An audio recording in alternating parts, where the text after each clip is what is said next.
welcome to the Blythe Starlight channel. My name is Therese Tucker, and this is What in the World weekly event readings. Now, I hope you're having a great Mercury retrograde, because I just spent 30 minutes recording this video and the recording totally disappeared on me, which happens to me kind of every Mercury retrograde. I have tech issues. So here I am again recording this video for a second time, and I wish that I had another topic to talk about because I'm going to have to repeat everything I just said, but we'll see if the answers, maybe I'll ask better questions and get different answers. But this week's reading is actually about something that I had a question about. So back in about 2017, I had heard of this theory about the false light matrix. Have you ever heard of this? If you have, let me know in the comments below. But as I understand it, the false light matrix is this idea that there isn't just a matrix around the planet while we're alive, kind of trying to subvert or control us, but that there is actually a bigger matrix around the planet creating a false light, so that when we die and pass over and we go into the light's actually not the light of source, but rather a false light that just recycles you back onto the planet.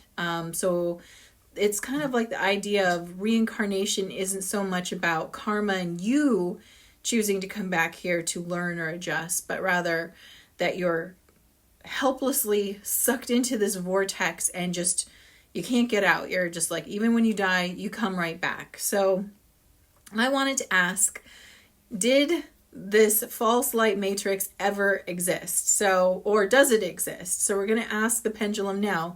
And here's another thing. I did try a 2-camera setup where I was trying to show you my pendulum. I had my phone set up so I could show you it swinging, and my hand is blocking it the whole time.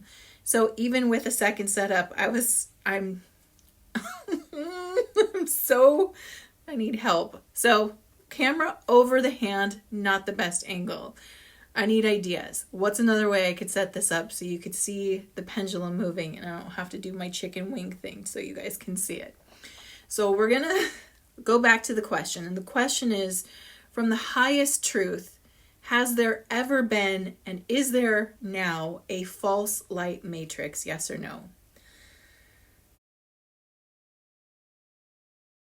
Okay, same answer as I got last time, so at least we've got consistency. The answer is no. No, there is not a false light matrix. So naturally, I wanted to know, if there's no false light matrix, where do we get this idea of a false light matrix? Or why was it created? Why was this? Because there's even a book about it, and I've seen it on websites and people talking about that it did exist or that it's taken down now. But it didn't even exist in the first place. So I asked the cards, why was this narrative introduced? And I got a really interesting answer. And this is the Judgment card in the reversed position. Now, I want to tell you what the Judgment card means upright so that you can understand how significant it is to this false light matrix, because the Judgment card actually represents going sort of to the light. It literally is like the Archangel Gabriel blowing her trumpet and people rising up out of a physical or dense matter reality, rising out of the ground, right? Literally the earth. So the physical plane, and rising up into the light. And that means that, they're returning back to the wisdom and the truth and source. It's right before you hit the end of the big spiritual journey in the tarot with the world, which would be like an attainment. So this is that card of like getting out of the system. It would be literally like crossing the veil is what this card represents in an upright position. And it is a type of empowerment. You're being empowered out of it. In this position, in the reversed position, this is implying something or someone or this narrative trying to disempower you, sort of trying to make you trapped within the system. So the irony of the false life matrix narrative is that it's false itself, and it is the thing that would entrap you. Now, my question to the team is, my belief about when we pass, what happens, is that there is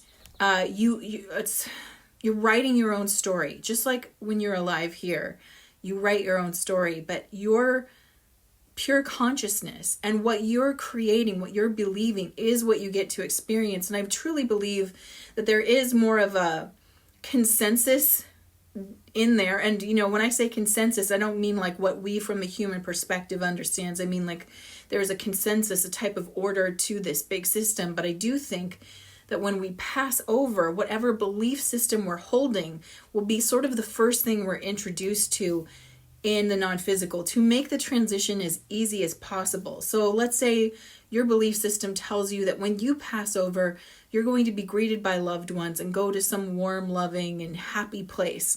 That's probably what you're going to experience to make your transition easier and more understandable for you as your consciousness transitions from a physical plane back into the multidimensional field, right? So it's going to make this transition easier. Let's say you're a person who doesn't believe anything happens after you pass over. I believe that in that scenario, that this person would have sort of a nothing period, which would again allow their consciousness to sort of transition more easily and have time to sort of break down the narratives that they had developed in that life. And until these things sort of break apart and resettle, that's what we experience. So that's my personal sense of what's going to go on, is sort of what you expect is what you're going to get greeted with to help ease the transition and allow this identity that we're holding, this, the ego and the consciousness, the level of consciousness we're at now, to sort of ease into a transition of sort of a natural breakdown. Now, I believe that natural breakdown is like a type of judgment experience, but not in the way where, some heavenly being is over you, casting judgment upon your life, but rather you assessing the situation and determining whether or not, from your higher self perspective, this lifetime sort of amalgamated in a way that you had designed it to. Or did you go off track? Or did you advance further than you thought you would? Or did you leave something on the table that you meant to take care of? I feel like these are the things that we're going to go through. And also we're going to watch our life and feel what it was to experience us. We only in this life have this experience of ourselves. And in the afterlife, we get to experience, we only have this experience of ourselves from our perspective. So we get to experience what other people are like to us, do to us, say to us, right? But in the afterlife, it's like that gets flipped, and you will also get to experience what they experience of you, which is an important learning tool in our soul's growth and evolution. Because from maybe this perspective, we thought how we handled something was accurate or right or fair or whatever. But when we step into the shoes of another person experiencing us, then our perception might shift a little or a lot, depending on how we experience ourselves through the eyes of another. And that might cause us to want to make adjustments or really reconsider how we move forward. So now that we know there isn't any scary afterlife system, and it never really jived with me. I always felt like if it did exist, it didn't exist for very long. But it sounds like that whole plot was a false plot just to disempower us. So it didn't make sense to me, because free will is an ultimate truth. You cannot override someone's free will on this plane. How could you do it in another plane? You just can't. If it's one of the ultimate laws of the universe is that you have free will.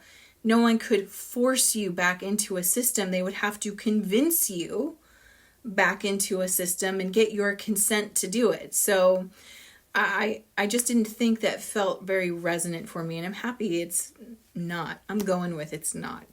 But let's find out if my perception of the judgment process, if there's anything else we can get, is there a judgment process after death? Yes or no? Let's ask that question.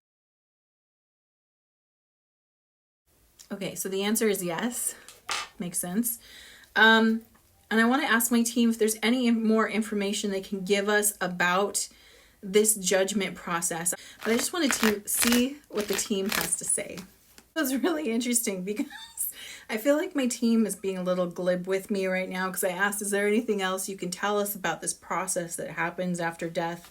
And they are like, you lose the physical. It's like, duh. And then I asked them some more and you're like, you lose discernment. You've succeeded a cycle is another thing they say. But then you're like, there's this feeling of, I think what they're trying to show me is a sense of kind of being discombobulated, which, I mean, that makes sense, right? Like discombobulated, but they're being a little bit silly with me with this. You lose a physical plane. Everything, this is the gain card. Everything you've gained, you've lost. And it's a physical plane card. You know, when you look at the discs or the pentacles, they're talking about the literal physical plane. So it's like you've lost the physical plane. And I guess that's what you get when you ask too vague of a question to spirit. They're very European in their answer. I always joke that. It's like if you asked, I remember it was like my foreign language teacher in junior high was like, if you ever asked a person in Germany a question, you better make sure that you ask them the question you intend. For example, if you ask someone in Germany, do you know the time? Their answer would be like, yes. You'd have to say, can you please tell me what time it is to get your desired response? And so I feel like I just got a very German response from my team in terms of what happens after you pass. You lose the physical plane. Thank you, team. All right, let me think of any other questions around this topic that I would have. To switch to something more recent. So we had a lot of intense CME energy, and the KP index, which measures the magnetic field around the earth, went off last night. It was at an 8 out of 9. It was really high. And people were seeing aurora borealis as far down as Arizona. Now I live in the state of Washington. We had clouds all night, so we didn't get to see it. But I saw beautiful pictures of people in different states, and they were seeing like bright greens and magentas in the sky. So we had this intense solar activity. And I wanted to ask the team, what does that mean? Does that mean we're really close to this solar flash event, since we clearly gotten everything they're going to tell me right now about what goes on after you die? There is a judgment process. There is a loss of the physical plane, and you are more in control of that than any other system or being out there. It's going to be your belief system that plays out, that helps you configure everything that just happened in this life. So let's find out, is there a message that Spirit wants to give us right now about all that solar activity? Was that related to some solar flash events? Well, we're definitely manifesting. We're in a corridor right now. So first we've got the Emperor, which is talking about manifesting results.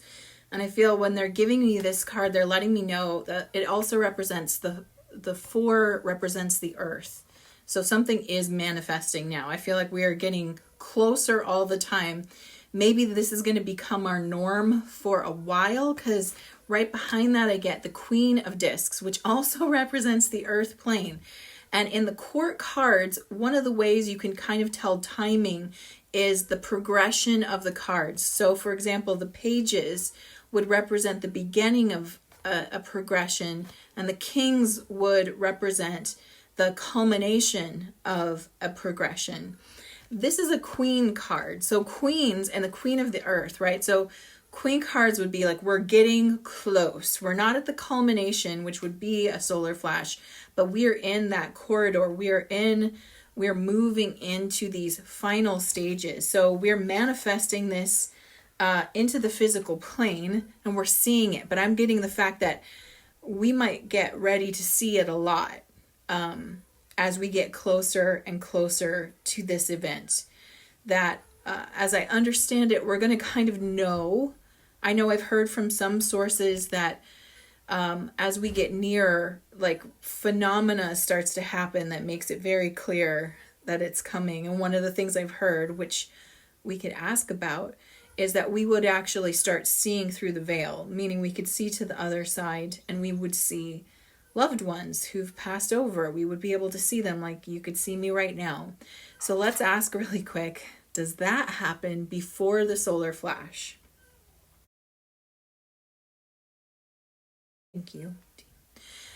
So yes, according to my team, yes, we would see some of our loved ones who've passed over. And one of the things that they've told me during sessions is that those who have passed over are not far away right now. They're very close to us. In fact, they might have, if it were a different time period, if we weren't so close, they might have like gone to other parts of the non-physical and been doing their own thing. But because we're so close to this flash, and because their energy is helpful and will be assisting us, that those who decide not to stay for the physical part of this journey are going to be with us for the journey itself. They're very close by and holding this energy. So the idea of being able to see loved ones who pass over, I think, is something that we can expect to be part of this miraculous shift that is very much underway. And like I said, with the queen being right there, and the queen of the earth, right, which is, I'm just like kind of blown away by that, because there's 3 other queens it could have been, but queen of the earth specifically. So the physical plane is getting very close to a culmination event. We're not there yet. I think when we get, it's kind of like the end of a queen cycle and the beginning of the king cycle is where we are. So we'll have to keep checking back in. But I would say what the feeling I'm getting is be prepared to see these lights more often and more easily. So for those of us who have not seen the northern lights yet, where they normally hang out, which is near the poles, we're going to be able to see them maybe a lot. And maybe this summer is going to be spectacularly beautiful. Who knows? We'll have to wait and find out. At any rate, thank you so much. If you have a comment or a question, especially if you have a question that you'd like my team to answer, drop it in the comments below. What did you think of this session? Did you know about the false light matrix? What were your thoughts about it? Do you feel like it was real or not? Or did you already know that was a nothing burger? And if you drop a question for me, you just might be featured in next week's reading. So until then, know that even after you pass from the physical plane, you still play a very big role in what happens next. So I want you to think about what would you like to experience, and start putting belief and energy into that rather than trying to get the answer from someone else, because someone else's answer might not be yours. Just like someone else's life is not like yours. Why would the afterlife be any different? Anyway, have a beautiful week. Mwah.